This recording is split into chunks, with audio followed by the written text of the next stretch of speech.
আজকের এই client party makeup করতে করতে ব্রাইড সেজে নিল।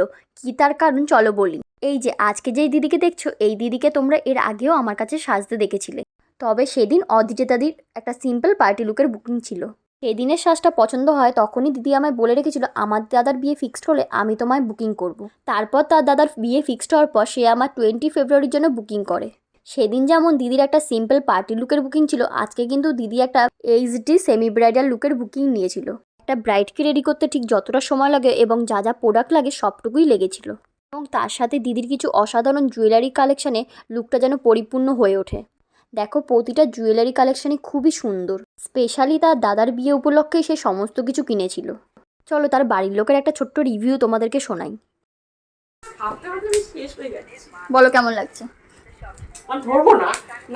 রিভিউ দাও, কেমন লাগছে? রিভিউ দাও একটা, কেমন লাগছে? দারুণ। যে খোপাটা করা হয়েছিল এটা কিন্তু একটা আর্টিফিশিয়াল খোপা। দিদি আমার একটা ফটো দেখিয়েছিল, সেই ফটো অনুযায়ী দিদি একটা ফলস বেনুনি কিনে রেখেছিল, সেটা দিয়ে আমি একটা তাকে খোপা করে দিয়েছিলাম। এবং সে সেই খোপাটাকে ডেকোরেশন করার জন্য দেখো কি সুন্দর ছোট্ট ছোট্ট কিছু জিনিস কিনেছে।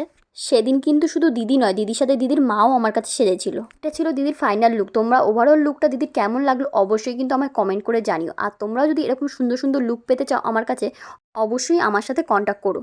আর আমার কাছে সেজে দিদির কেমন লেগেছে সেই রিভিউটা তো তোমরা অলরেডি আমার প্রোফাইলে দেখেই নিয়েছো। আচ্ছা তোমরাই বলো তো, এখানে যদি আমি একটা ছোট্ট কলকা করে টিকলি পরিয়ে মুকুট পরিয়ে দিতাম তাহলে মনে হতো না এটা বিয়ের কোণে? তো হলো না এটা একটা ব্রাইডাল লুক। এখন আর কেউ আগের মতো কালারফুল জিনিসটা পছন্দ করে না। এখনকার ব্রাইডরা এরকম সিম্পল স্যাটেল ব্রাইডাল লুকগুলোই পছন্দ করে বেশি। ও আমার মেয়েকে খুব সুন্দর লাগছে, আমার মাকেও খুব সুন্দর পছন্দ হয়েছে দুজনের। হ্যাঁ হ্যাঁ হ্যাঁ, থ্যাংক ইউ।